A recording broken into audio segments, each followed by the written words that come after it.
So we're here once again on the Texas border, dealing with the ongoing failure of the Biden administration to do its fundamental job, and that is to secure our border. We can never forget that it was just a year and a half ago that we had some of the lowest border crossings in the past few decades. And that's because we had a president who was very aggressively enforcing the Remain in Mexico policy and the Title 42 policy and enforcing the immigration laws passed by the United States Congress. Now, however, we have a president who is using lax enforcement of Title 42 of the Remain in Mexico policy, as well as lax enforcement of the border laws. And as a result, we have a record high number of people who are coming across the border. About a month ago, my team, working along with the Texas Department of Public Safety and the Texas National Guard, we began preparing for something that we shouldn't have to prepare for. We began preparing for this oncoming caravan or caravans that are headed our way. We shouldn't have to do it because, again, it's the Biden administration's job to be doing this. But because they're not doing it, we've been working for about a month now to be prepared for these caravans that are coming our way. Before coming out here, I had a briefing with the National Guard as well as with the Texas Department of Public Safety. And here's the latest news they shared with me about the status of the caravans. They say that some evidence makes it seem as though the caravans are disbanding to some extent. Part of it may be because of a lack of resources, part of it may be because of weather, part of it may be because of other conditions. That said, even if the caravans are breaking up, it doesn't mean that the people who were part of the caravans are not going to be trying to make it to the United States of America. It's just that they may be making here in ones or twos as opposed to large caravans. There are some other reasons why the caravans are breaking up, and that is it's a consequence of the agreements that I reached with the governors of Mexico, where they are doing their part to help secure the border from the Mexico side of the border. This includes state police activity on the Mexico side, upholding their end of the bargain to slow migration. It includes internal checkpoints on their side in Mexico, helping to slow migrant movement toward the border, as well as what we call mirrored activity. What that means is when state law enforcement on the Texas side are undertaking military and police movements, on the Mexico side, they are mirroring that operation. One thing that does is it slows or eliminates the cartel activity in that particular region. Whenever we slow or deter cartel activity, that will slow and deter border crossings in that particular area.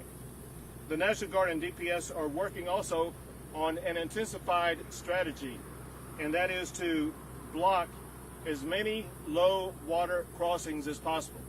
One of the easiest ways for illegal immigrants to cross into the United States is through these low water crossings. And so we're using multiple strategies to try to block those low water crossings.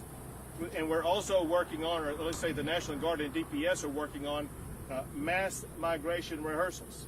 What that means is they are prepared to implement certain strategies, but also have the flexibility to move those strategies to the locations where the mass migration may occur.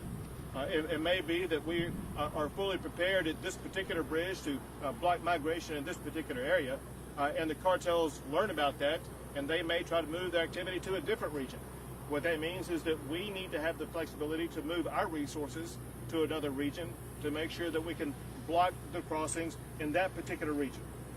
Also, DPS, as well as the National Guard, continue to deploy all the resources they possibly can to help secure this region of Texas. There are three particular regions of the state of Texas that we're most focused on right now. One is where we are right now, which is Hidalgo County, Maverick County, and Valverde County. Maverick County is where Eagle Pass is, and Valverde County is where Del Rio is. Let's see. That is the main thing I wanted to share with you. I'm going to have both leaders from the National Guard and the Texas Department of Public Safety share with you more details. First, National Guard Major General Burkett. Yeah. Good afternoon. So as the governor alluded, we've got a task force, maneuver task force here in what we call Task Force East. It's one of 5 maneuver task forces that we have from our southern sector all the way up past Del Rio and just further north to Van Horn and beyond. But what we practice on a weekly basis is we rehearse the mass migration response events, and those are a combination of hasty blocking positions where we can move mass amounts of troops and vehicles in conjunction with DPS and law enforcement agents to have a very heavy presence where we think it's needed to deter or to turn back a migration event. We also practice those routinely without the law enforcement so that we can demonstrate that we have the capability of massing soldiers and moving and establishing blocking positions in the middle of the night. We can do it in the heat of the day. We can do it early in the morning.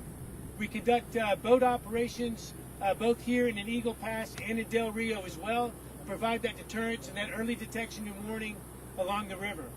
We've got a task force of engineers in addition to our maneuver elements that are responsible for establishing additional barriers where we have the land use agreements. We've got nearly 40 miles of standard fencing that's been erected to date and another 18 miles of concertina wire to serve as that barrier and that deterrence. Thank you very much. And it's my understanding, one thing that the National Guard achieves are what are called turnbacks. And you all have documented about 20,000 turnbacks. Is that correct? Yes, sir. Yes, sir. Absolutely. All right. Thank you. Sure. And now from the Texas Department of Public Safety, Lieutenant Colonel Freeman Martin. Thank you, Governor. 2021 was a record-breaking year in many ways, and none of them good. We saw 1.3 million apprehensions here in Texas, the highest ever. I believe the next highest was in 1986 with 723,000, so almost double in 2021. Fentanyl, we had a 1,268% increase in fentanyl seizures. These are state seizures, not federal government, in Texas in 2021. And if you compare January to May of 2021 to January of May of 2022, we have an additional 58% increase. So obviously, there's a lot of threats that we face here in the state of Texas. The unsecure border with Mexico is at the top of the list. What we're doing right here in Hidalgo County with Operation, when I say we, I mean Operation Lone Star. That's all of the state agencies that are involved in this operation. With Parks and Wildlife, TMD is very heavy, DPS, and a lot of state agencies. Tremendous amount of success in shutting down the highest traffic areas in the entire southern border is in Hidalgo County, the Rio Grande Valley, and it has always been. Securing the zones that they have secured in right here in this county, in Hidalgo County, and we see those numbers drop, and we deter caravans, we deter working with our Mexican counterparts. But the one thing that had a significant difference in this operation is these agreements that Governor Abbott signed with his Mexican counterparts. We have never had the cooperation and collaboration that we have today with our state counterparts across the border. They're working with their myriad our operations along the border. They help us as we see a surge in one area. As I said, these numbers are high. We would rather the numbers be zero. If we can deter, if we can prevent, that's what success looks like.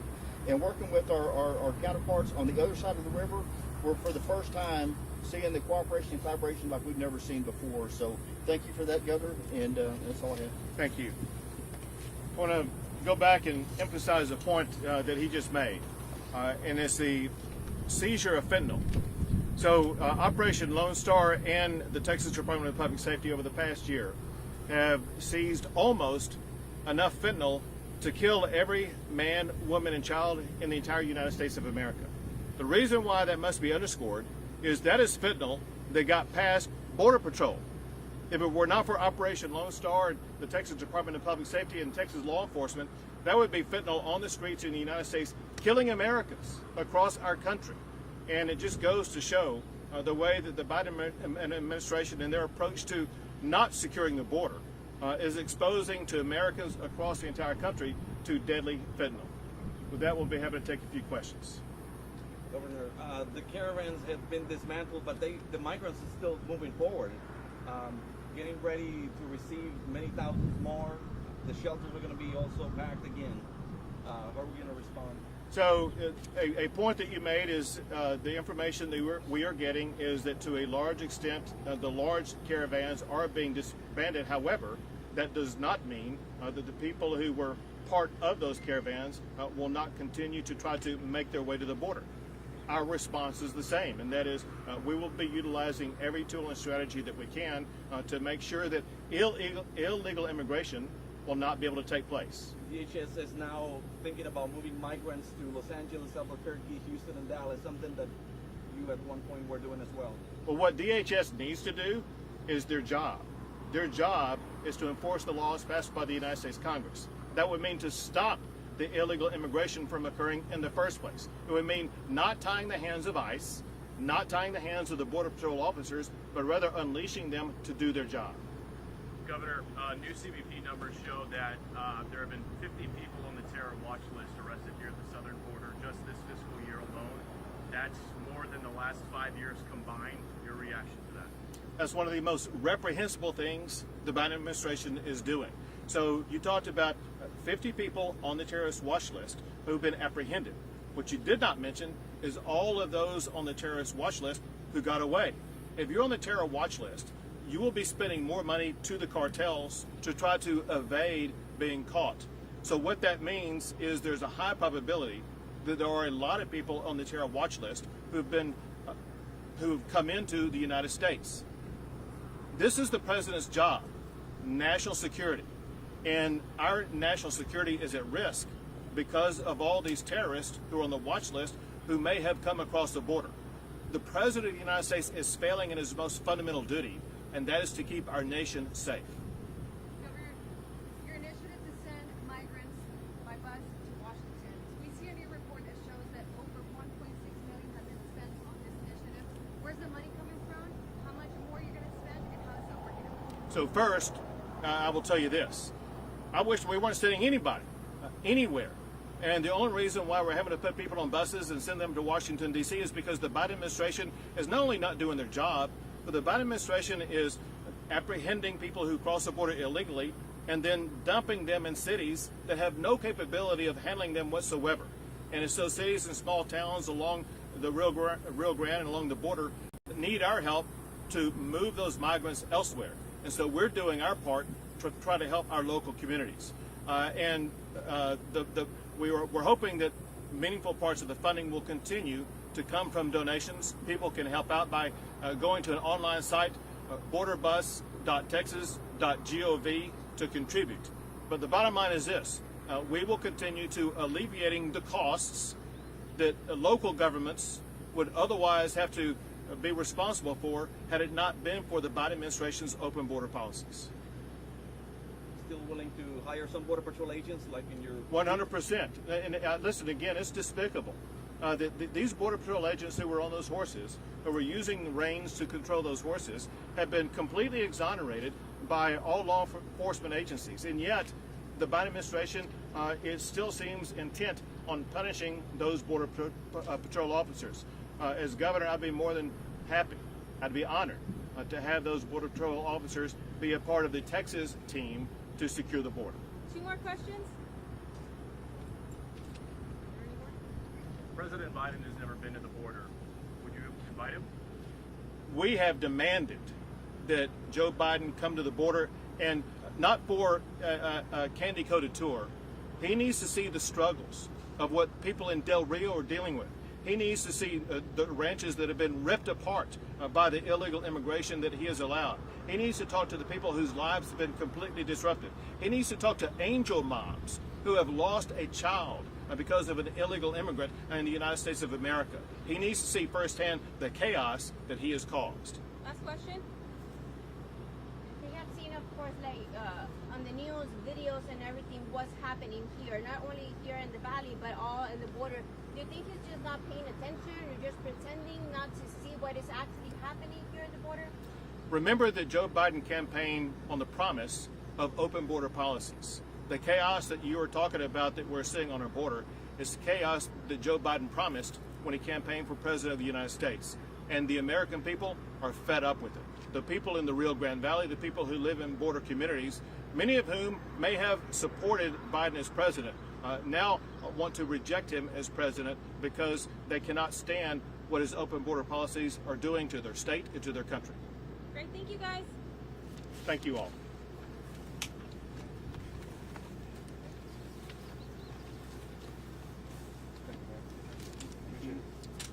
Thank you. Thank you all again for everything you do every single day. Appreciate you. Keep it up. Be safe. Task force, attention! Present!